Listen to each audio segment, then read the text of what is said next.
Hello student, welcome to Equator Academy Dehradun. मेरा नाम है पौरुष जैन और अब हम लोग शुरू करेंगे अपना इस वीडियो का स्टार्टिंग, जिसमें आप देख ही रहे होंगे कि ये वीडियो बनाया है मैंने किसके लिए। आपके जो जनरल साइंस है उससे क्वेश्चन कुछ बनाए हैं, मोस्ट प्रॉब्ली आपके एग्जाम में आ सकते हैं।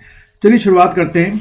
और जैसे कि आपको पहला क्वेश्चन दिख रहा होगा कि nutrients are recycled in the atmosphere. जो हमारा एटमॉस्फेयर है उसमें लगातार न्यूट्रिएंट रिसाइकलिंग होती है, यानी कि पहले प्राइमरी प्रोड्यूसर से वो सेकेंडरी में जाते हैं, सेकेंडरी से टर्शरी है, दोबारा प्राइमरी में आते हैं। ठीक है, तो बोला ये गया है, क्वेश्चन ये पूछा गया है कि with the help of certain micro organisms referred to as, यानी कि आपको बताना है इन चारों में से वो कौन से ऐसे माइक्रो ऑर्गेनिज्म हैं जो इस न्यूट्रिएंट साइकिल को रिसाइकलिंग में या इसको क्या करते रहते हैं, लगातार चलाते रहते हैं। तो देखो ऑप्शंस देख लो आप क्या क्या है, प्रोड्यूसर है, कंज्यूमर है, डिकम्पोजर है या नन ऑफ दीज। तो देखो यहाँ पे आपको पता होगा कि जो प्रोड्यूसर्स होते हैं वो सारे क्या होते हैं, आपके जो ग्रीन प्लांट्स होते हैं उनको हम लोग बोलते हैं। इनका काम क्या होता है कि in the presence of the sunlight लगातार खाने को बनाना। कंज्यूमर जो होते हैं वो पर्टिकुलर क्या हुए हैं बच्चों, डिवाइड किए गए हैं प्राइमरी कंज्यूमर में, सेकेंडरी कंज्यूमर में और टर्शरी कंज्यूमर में। ठीक है, इनका भी काम होता है खाली प्रोड्यूस करना। डीकम्पोजर जो है वो इसका आंसर है। डीकम्पोजर ही आपके वो माइक्रो ऑर्गेनिज्म हैं जो लगातार रिसाइकलिंग का काम करते हैं। अगर हम बात करें डीकम्पोजर के कुछ एग्जाम्पल की, तो जैसे कि सबसे बेहतरीन डीकम्पोजर माना जाता है, माइक्रो ऑर्गेनिज्म माना जाता है आपका क्या, बैक्टीरिया। ठीक है, बैक्टीरिया द बेस्ट डीकम्पोजर जो लगातार जो कॉम्प्लेक्स ऑर्गेनिक आपके कंपाउंड्स होते हैं उसको ब्रेकअप करता है। वो complex organic compound simple organic compound में चेंज होते हैं and then these simple organic compounds again reused by the producers। चलिए सेकंड क्वेश्चन देखते हैं। सेकंड क्वेश्चन है which one of the following nutrients is a structural component of cell wall। ठीक है, यह पूछा गया आपसे कि वो इनमें से कौन सा ऐसा न्यूट्रिएंट्स है जो भी आपके प्लांट की सेल वॉल, क्योंकि ध्यान रखना सेल वॉल हमेशा किसमें मिलती है, सेल वॉल हमेशा आपको प्लांट सेल में मिलती है। ठीक है, तो क्वेश्चन यही पूछा गया कि इन चारों में से जो प्लांट का सेल वॉल उसका मेन कंपोनेंट क्या है, आपको ये बताना है। ठीक है, which the main component of the cell wall. बहुत अच्छा क्वेश्चन है, उम्मीद है कि आप लोग इसको बिल्कुल सही सही करेंगे।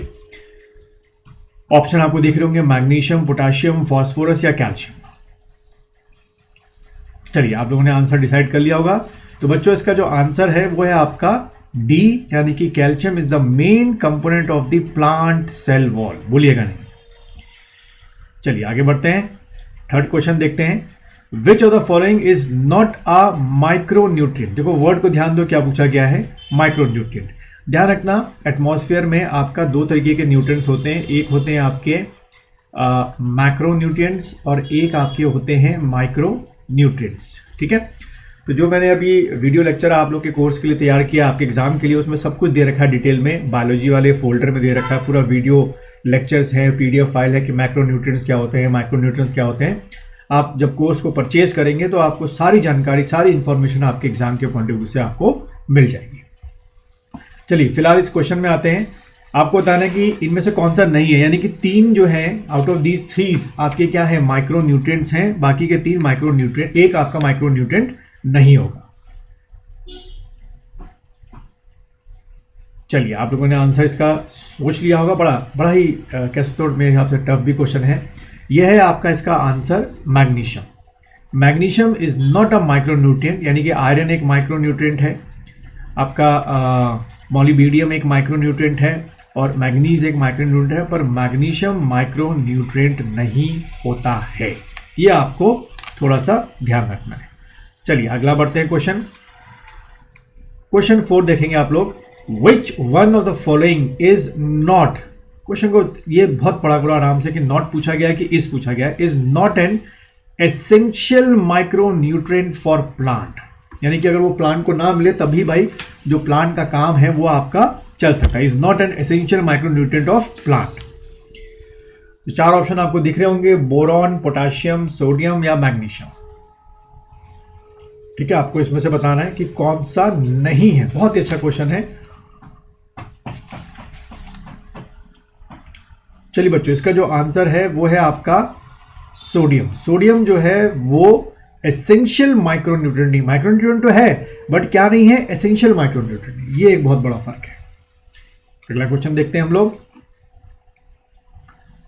The elements known as primary nutrients for plants, वो कौन सा है, आपको बताना है इनमें से कौन सा है आपका जो प्राइमरी न्यूट्रिएंट्स की तरह काम करता है, यानी कि प्लांट्स को चाहिए ही चाहिए डेवलपमेंट के लिए। किसके लिए? खासतौर पे आपके डेवलपमेंट के लिए, और बच्चों आपके किसके लिए?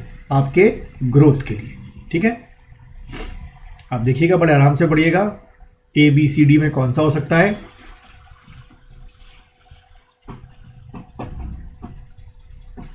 चलिए, आप लोगों ने आंसर जो है इसका सोच लिया होगा। इसका जो बच्चों आंसर है वो है आपका नाइट्रोजन। नाइट्रोजन, फॉस्फोरस, पोटाशियम, ये तीन ऐसे आपके जो हैं एलिमेंट्स हैं जो कि एज अ प्राइमरी न्यूट्रिएंट की तरह प्लांट में काम करते हैं, और प्लांट की ग्रोथ के लिए, डेवलपमेंट के लिए ये तीनों जो हैं वो बहुत ही इंपॉर्टेंट है, तभी इसको लोग प्राइमरी न्यूट्रिएंट्स कहा गया है। चलिए एक और क्वेश्चन देख लेते हैं हम लोग। The element which is required, ठीक है, the element which is required by the plant in large quantity, यानी कि इन चारों में से एक ऐसा है कि अगर उसकी क्वांटिटी कम हुई तो प्लांट की जो ग्रोथ है उस पर सीधा क्या पड़ेगा बच्चों? उसका असर पड़ेगा। तो आपको बताना है इसमें से कौन सा है आपका। ठीक है, क्या कैल्शियम है, क्या नाइट्रोजन है, क्या फॉस्फोरस है, या सल्फर है? चलिए, आप लोग आंसर सोच चुके होंगे। तो बच्चों इसका जो आंसर है वो है आपका क्या? आंसर जो है बच्चों इसका है आपका, एक मिनट, इसका जो आंसर है वो है आपका नाइट्रोजन। नाइट्रोजन एक बहुत बड़ी क्वांटिटी में चाहिए होता है। तो अगर आपको ये वीडियो पसंद आया है साइंस को, तो इस चैनल को सब्सक्राइब करें, लाइक करें, शेयर करें। और अगर आपको इस एग्ज़ाम का कोर्स, जो ऑनलाइन कोर्स मैंने तैयार कर रखा है, अगर उसको आपको परचेज करना है तो आप इस वीडियो के लिंक में जा सकते हैं। वहाँ आपको पूरा जनरल स्टडीज़ का जो है वो कोर्स मिलेगा, जिसमें सारे टॉपिक मैंने कवर अप कर रखे हैं। साथ ही साथ अगर आप मॉक टेस्ट परचेज करना चाहें जनरल स्टडीज़ का अपने एग्जाम के लिए, तो भी आप परचेज कर सकते हैं। इस वीडियो के डिस्क्रिप्शन में उसका मैंने लिंक दे रखा है।